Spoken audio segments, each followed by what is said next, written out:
Whoever created the left-right on guitar was a little confused, in my opinion. Absolutely. We'll have to do a session on guitarists one of these days. Oh yeah. Oh, we could spend 2, 3, 4 hours. It'd be like last month's best 100 albums. There's just so much to talk about. Oh, absolutely. And if you missed that, go to the archives. You can go to either Derek's website, rock'n'rollunravelled.com, or you can go to jlebang.com, and you can find that archive on either site. Absolutely. And parts 1 and 2. Right. That was a 2-hour session. We went into overtime, Derek. Absolutely. Don't move a muscle. John Lebang Show. Right back. With lots of fun and excitement. Yes. Pane in the Glass, commercial and residential window cleaning for a beautiful sparkling shine that's crystal clear. Call Pane in the Glass Window Cleaning. You can find them on Facebook at Pane in the Glass. Hey, man, it's at the bottom of the hour, man. Do you know where your kids are, man? If you want to contact the John Lebang Show, feel free to send an email to jlebang@live.com. And if you're on Twitter, look him up at John Lebang. And don't forget to go to his Facebook page at The John Lebang Show. Banger. Now here's John. Dick Dale's on tour. That's right, 3rd of August to the 20th of December. You can see him across America. Towards the end of the tour, most of it's in California. But up until then, he's actually across quite a lot of America as well. So that's great. One of the Mersey beat bands, the Foremost, they released their first single on the 30th of August 63. That was Hello Little Girl. Now that's a Lennon McCartney song, and actually it was produced by George Martin, so they were very much in the same camp there. And that was one of the songs that the Beatles played at the aforementioned Decca audition on the 1st of January 62 when they lost out to Brian Poole. But you can't hear the Beatles version on their Anthology 1 album. But it's got an interesting history, Hello Little Girl, because Jerry and the Pacemakers, another major Mersey beat band of the middle 60s, they recorded Hello Little Girl as a possible follow-up to their second number one, I Like It. And they were famous because their first 3 singles went into the charts at number 1 in 63. That was I Like It, How'd You Do It, and You Never Walk Alone. You Never Walk Alone, of course, became the anthem of Liverpool Football Club. Interesting. You know, it's always fascinating to me when rock and roll was really young, how many artists would copy or cover a tune and record it and use it as their own. And you don't see that as much these days, but back then it was prevalent. Absolutely. I mean, if you look at British music in the skiffle and British rock and roll in the 50s, that was virtually all, very significant part of it was covers of American R&B and blues songs. Jerry and the Pacemakers had their farewell tour in 2017, eh? Yeah, sadly, there's no more opportunity to see Jerry and the Pacemakers. But the Foremost, they're on tour all the time, and mostly in the UK. They've got some Irish gigs coming up as well. And they've got gigs listed from the 4th of August right through to December 2019. One of the reasons I wanted to include them, as well as the fact that particular song's got a great history, is that on the 7th of August 1957, the Quarrymen with John Lennon played their first gig at the Cavern. Now, the Quarrymen were, the band that eventually became the Beatles. But interestingly enough, the Beatles played at the Cavern after they moved on from being the Quarrymen. But the Foremost actually beat them to it by about 3 weeks. The Foremost, calling themselves the 4Js at that time, they actually played at the Cavern before the Beatles did. Interesting. It was never a foregone conclusion that the Beatles would become, the premier Mersey beat band, but I mean, that's a very long story. But the Cavern itself started off as a jazz club, and the owner, Alan Sitner, he really was not a fan of rock and roll at all. He tolerates skiffle. Now, the Quarrymen were essentially a skiffle band, but at that gig on the 7th of August, they edged into the world of Elvis Presley and rock and roll, played a couple of Elvis songs, Hound Dog and Blue Suede Shoes. But Sittner sent them a note to Lennon on stage, and the note told him to literally cut out the bloody rock. Oh, dear. Nobody's ever actually seen that note, but it is widely reported. Paul McCartney was a member of that band, right? That's right. He was a member at the time that the Quarrymen played there, but he missed that gig because he was away at Boy Scout camp. That's why John was playing the rock and roll. Paul would have kept him in line, and John said, "Yeah, I'm a rebel. Let's play something different." Exactly. But they had their last appearance actually in August as well, on the 3rd of August, 1963.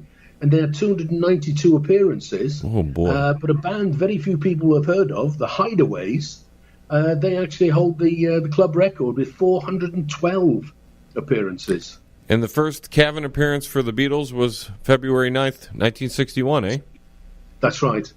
Yeah, when they came back from Hamburg, because they changed their name to the Beatles in the August when they went. That's when Pete Best joined, and they went off to Hamburg.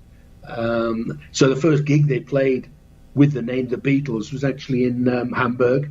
So when they came back and they played at the Cavern again, they played there as the Beatles, and that was George's Cavern debut. Right, George just got into the band recently around that time. He joined shortly after Paul McCartney. He was actually Paul's friend, and John was a little bit concerned that George was that much younger than them. I think he was about 15 then. They were sort of 16 going on 17. So much younger. No, that's a big difference at that time. But when John apparently when John heard George play, he thought, "Oh wow, we'll have some of this," and he came in as the lead guitarist. So he was in the band for quite a while, and then they never really had a regular drummer. They never really, in the early days, I mean, the days of the Quarrymen in the sort of late 50s, you don't often find bass guitarists. Well, the bass guitar didn't really arrive until the sort of late 50s. So you tend to have three guitarists. So because Paul played guitar right up until this sort of time. It was when they went to Hamburg, and the guy who'd become their bass guitarist, Stu Sutcliffe, he stayed on in Hamburg because he'd found a new girlfriend. So when they came back and started playing gigs in the UK, they really needed a bass guitarist. So that was when Paul moved over to bass guitar. And he played it a lot like a guitar. If you've watched some of the old videos, you can see he's picking away instead of fingering it most of the time. Yeah. Oh, he's a great bass guitarist, I think. And Ringo's on tour. Absolutely. I mean, Ringo's been on tour for a while now. He's got the last leg in America, 1st to the 29th of September.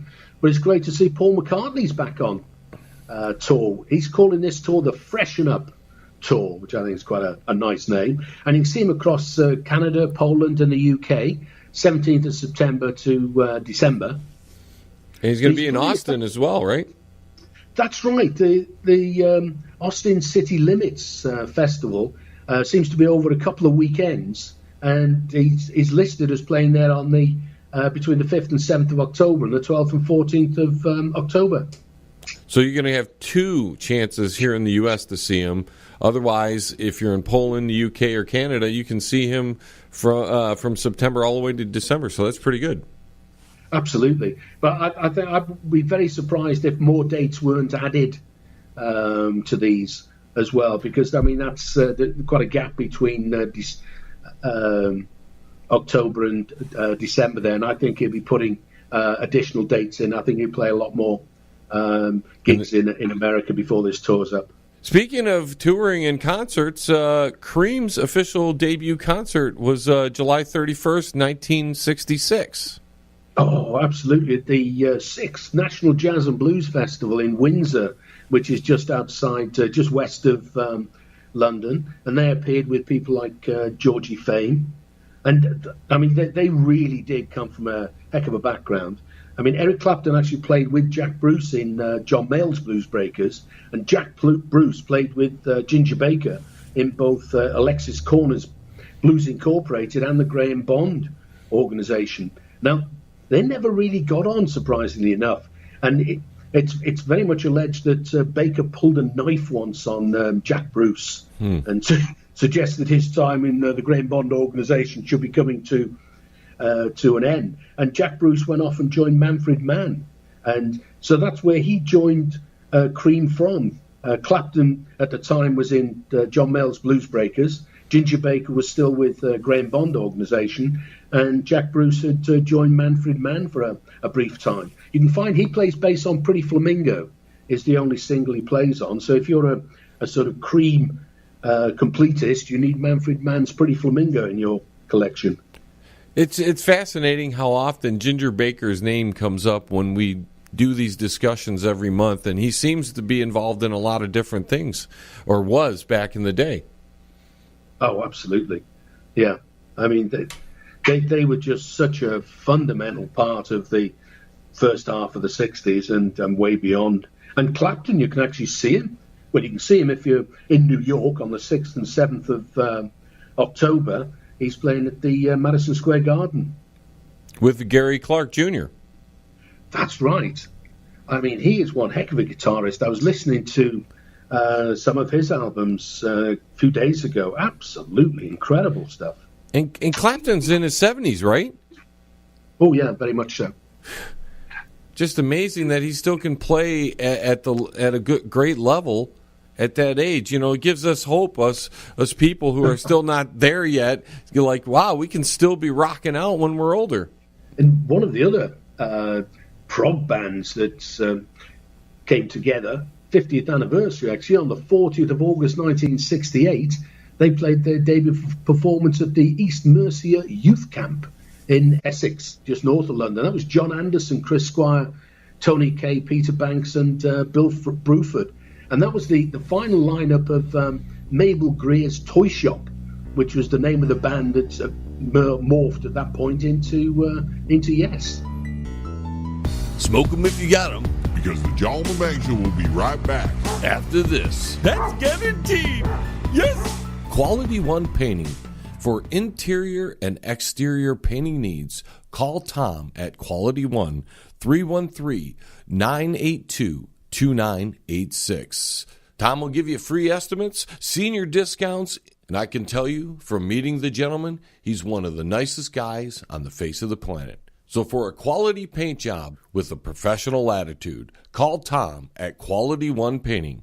That's 313-982-2986. 313-982-2986. Quality One Painting. You're listening to the John Lebang Show. Join the radio revolution right here. It's better than some good tie stick, man. Yes, I would like some too.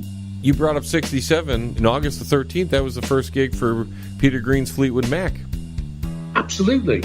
And that was at the Windsor Jazz Festival as well, but a different year. And that was Peter Green, Jeremy Spencer, Mick Fleetwood. And the bass player, funnily enough, was a guy called Bob Brunning. John McVie was still with John Mayall's Blues Breakers, and that's where Mick Fleetwood had come from. And he hadn't managed to persuade John McVie to leave the sort of security of John Mayall. So Bob Brunning became the first bass player until he was there for several months, and he actually recorded some, or appears on some of the early recordings. But I mean, John McVie did replace him not soon after this particular gig. It's just as well, really, because Fleetwood Mac, I mean, John McVie is the Mac in Fleetwood Mac. So it's just as well he joined the band eventually. And they're coming up on a tour. Oh, absolutely. They're in America. 3rd of October through 5th of April next year. But the lineup on this tour is incredible. It's Mick Fleetwood, John McVie, Stevie Nicks, and Christine McVie. Absolutely incredible. I mean, they're a really interesting band. I mean, they came very much out of the late 60s British blues scene. But they slowly but surely sort of crossed over into a much more mainstream style and became commercially very, very successful, and still are, of course. Emerson, Lake, and Palmer had their first gig in 70. Oh, that's absolutely. 25th of August 1970. Really prog rock's first supergroup. really. I mean, if you look at where the lineup came from, keyboard player Keith Emerson, he'd previously been with the Nice. Greg Lake, bassist and vocalist,